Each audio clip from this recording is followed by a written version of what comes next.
Laws of motion पे मैंने कल एक ट्रिकी क्वेश्चन पूछा था, उसी क्वेश्चन का एक्सटेंडेड पार्ट। इस केस में तुम्हें दे रखा है कि एक कार और एक ट्रक जो है वो दोनों सेम मोमेंटम से ट्रेवल कर रहा है।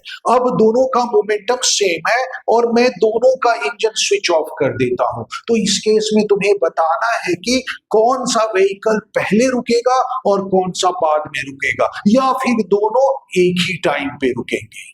तो देखो, मैं इसका एक्सप्लेनेशन बता रहा हूं, ध्यान से देखना। तो दोनों व्हीकल ग्राउंड पे है, तो ग्राउंड पे किसी भी व्हीकल के लिए हम ये फोर्स का डायग्राम बना सकते हैं। mg उसका वेट नीचे की तरफ और ग्राउंड द्वारा अप्लाई किया गया नॉर्मल रिएक्शन अपवर्ड। अब क्योंकि दोनों व्हीकल के रुकने का जो रीजन है वो ग्राउंड और टायर के बीच फ्रिक्शन फोर्स है, तो सबसे पहले हमें फ्रिक्शन फोर्स का फॉर्मूला निकाल लेना होगा। तो फ्रिक्शन फोर्स का मैग्नीट्यूड होता है म्यू इंटू एन जहां पे नॉर्मल रिएक्शन है और इस केस में उसकी वैल्यू mg के इक्वल होगा, तो F equal to mu mg होगा। और म्यू यहां पर जो है वो कोफिशिएंट ऑफ फ्रिक्शन है, जो कि कॉन्टेक्ट सरफेसेस की प्रॉपर्टी होती है। तो यहां पर दोनों व्हीकल में टायर और ग्राउंड कॉन्टेक्ट सरफेस है, तो कोफिशिएंट ऑफ फ्रिक्शन जो है दोनों व्हीकल के लिए कांस्टेंट होगा। अब क्योंकि फोर्स का जो रिलेशन होता है वो चेंज इन मोमेंटम से होता है, तो हमें चेंज इन मोमेंटम निकालना होगा। तो जो इनिशियल मोमेंटम है दोनों व्हीकल का वो mu होगा, मास इनटू उनकी वेलोसिटी। तो क्वेश्चन में दे रखा है कि उनका मोमेंटम कांस्टेंट है, तो सपोज दोनों का मोमेंटम p है।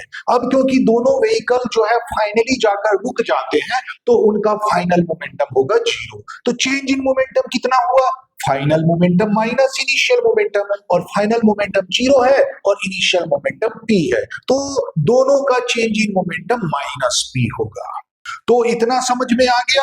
अब आगे देखो, अब क्योंकि फ्रिक्शन की वजह से मोमेंटम में चेंज हो रहा है, तो हम लिख सकते हैं F equal to delta p by t. तो t यहां से आ जाएगा delta p by F, delta p minus p है, और क्योंकि फ्रिक्शन जो है रेजिस्टिव फोर्स है, तो उसको हम साइन के साथ लिखेंगे minus mu mg। Minus minus cut गया, तो ये आ गया p अपॉन म्यू mg। तो म्यू भी कांस्टेंट है, g भी कांस्टेंट है और p भी कांस्टेंट है। इसका मतलब हो गया time inversely proportional to mass आ गया। इसका मतलब जिसका मास ज्यादा उसका टाइम कम होगा। तो क्योंकि ट्रक का मास ज्यादा होता है, तो उसका जो टाइम होगा वो कम होगा, कार का टाइम ज्यादा होगा। इसका मतलब ट्रक जो है वो पहले रुक जाएगा और कार जो है वो बाद में रुकेगा। तो होपफुली तुम्हें एक्सप्लेनेशन समझ में आ गया होगा, और वीडियो पसंद आया हो तो इसे लाइक कर देना और चैनल को सब्सक्राइब कर लेना।